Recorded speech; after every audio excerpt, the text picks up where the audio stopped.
Oh, dude. Third time.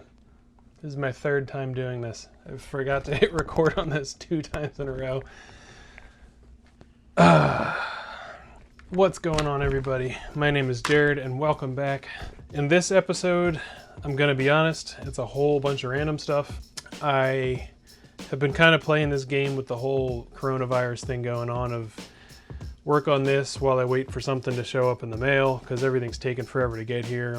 We've all been spoiled with 2-day or 1-day delivery from Amazon, and now it's, if you're lucky, 3 weeks. So one thing I did do in this video is I decided it was time to take apart all of the seat bases and evaluate the condition of the wood.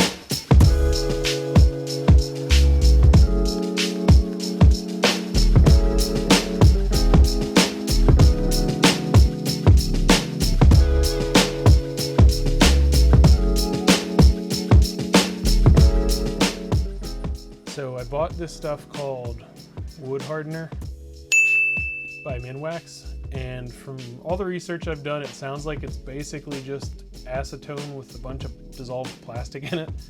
So in theory, how it works is you brush this stuff on.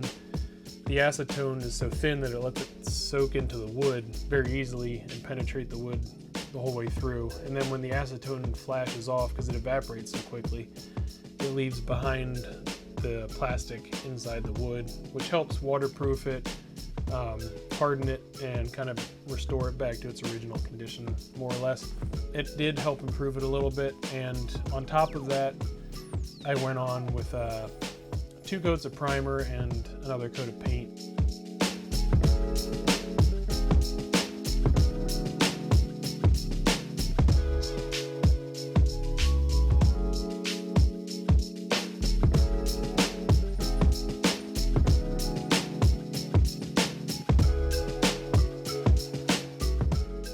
So after the seat bases were finished, it was time to sew the vinyl covers for them. The foam from those seats was all salvageable, so I didn't have to do anything there. As far as sewing goes, I'm not going to show you a whole lot because I've already shown you that, and I don't need to show you the same stuff again.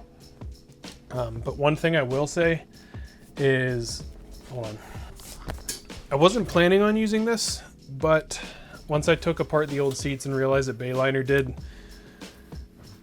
I probably should do the same thing. So this is called sew foam.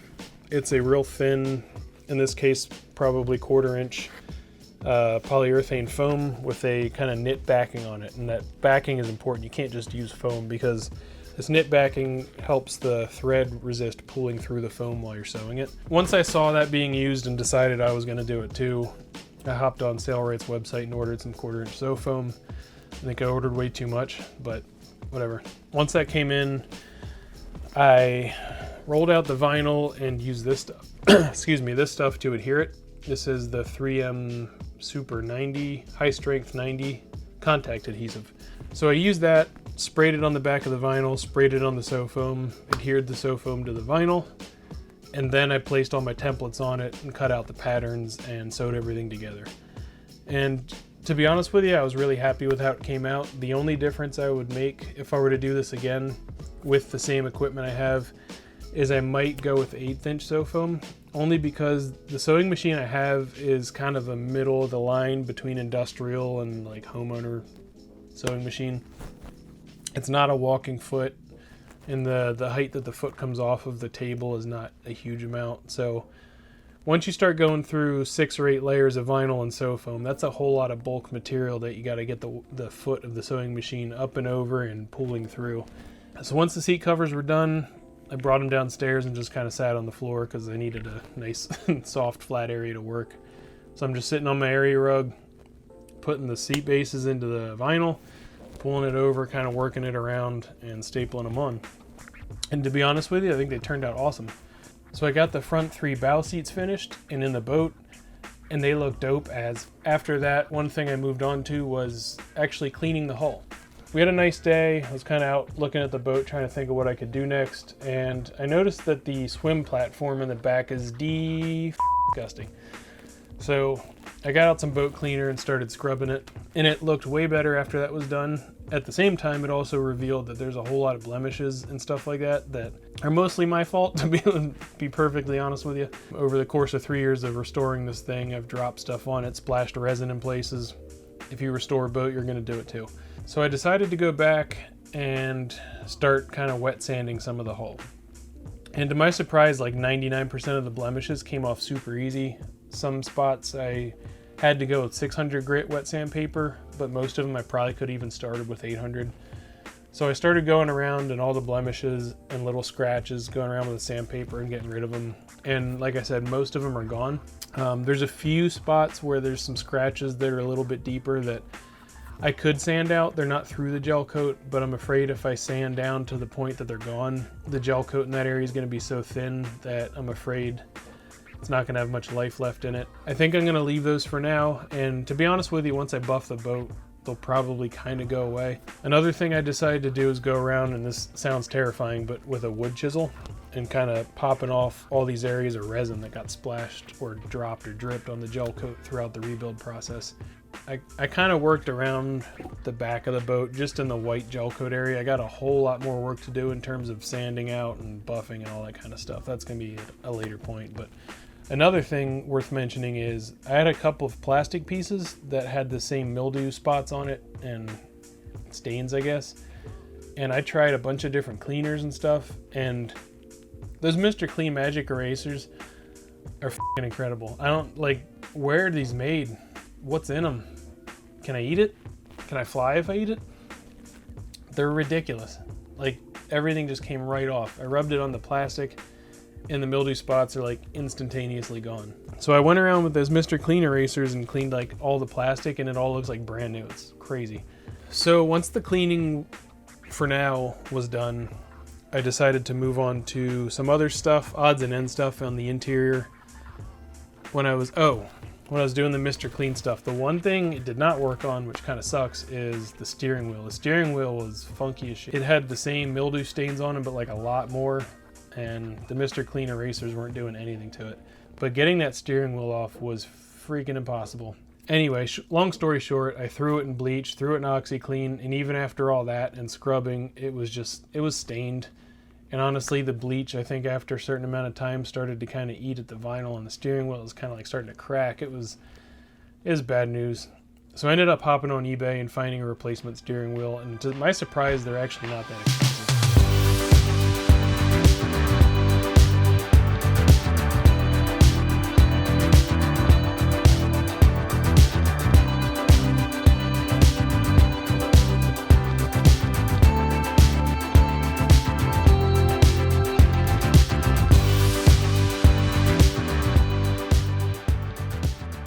So the one I got is kind of black and silver.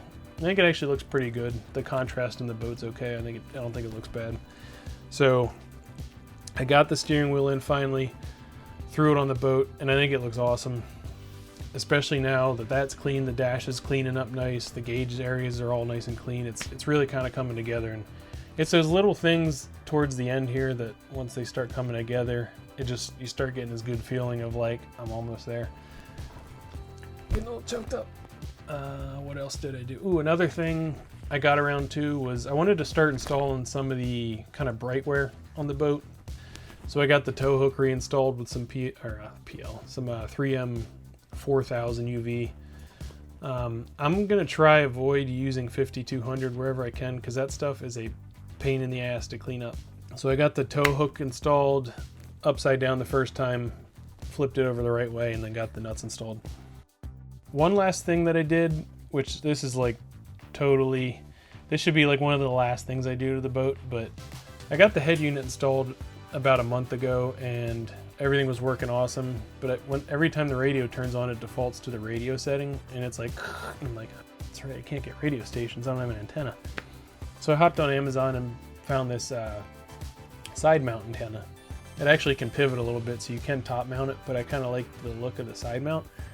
So I actually drilled a hole under the windshield on the port side of the hull and kind of angled it back to kind of match the angle of the metal framework on the windows, so it kind of aligns with it. So drilled a hole, installed this new antenna, put some sealant on it, put the nut on the back and ran the wire. And of course, it's like, not exaggerating, like literally that much too short to make it to the back of the radio. So I'm not drilling a new hole and patching it. So I just bought an extension for the antenna wire on Amazon. And of course it's going to take a month to get here. So now I have an antenna, but I still can't listen to the radio. Anyways, long story short, that is what I've been working on for the last month or so. There's a whole lot of stuff left to do. Now that I'm at the end though, I think it's time that a to-do list would be a good idea. More for me, just for the fact that it'll feel good to cross stuff off. Let's be honest, feels good to cross stuff off a list. So at this point, like I said, there's still plenty to do, but when you're putting antennas on the boat, you kind of know you're getting there. I still need to get the motor finished with the alignment, get the outdrive installed, do some gel coat work once the temperatures warm up a little bit, and then I can get this engine cover installed, the seats installed, like everything. We are getting there. So again, thanks for sticking around. I'm sorry it's like a month between videos at this point, but with a full-time job and trying to work on the boat and having 2 kids, and you know how it goes. But we're getting there. So there's going to be plenty of stuff left to do to show you in the next video. Hopefully it's going to be getting the engine aligned and some stuff like that. So again, thanks for stopping by, guys. Don't forget to like, subscribe, hit that notification bell down below, share with a friend. And again, thanks for watching. See you on the next one. Bye.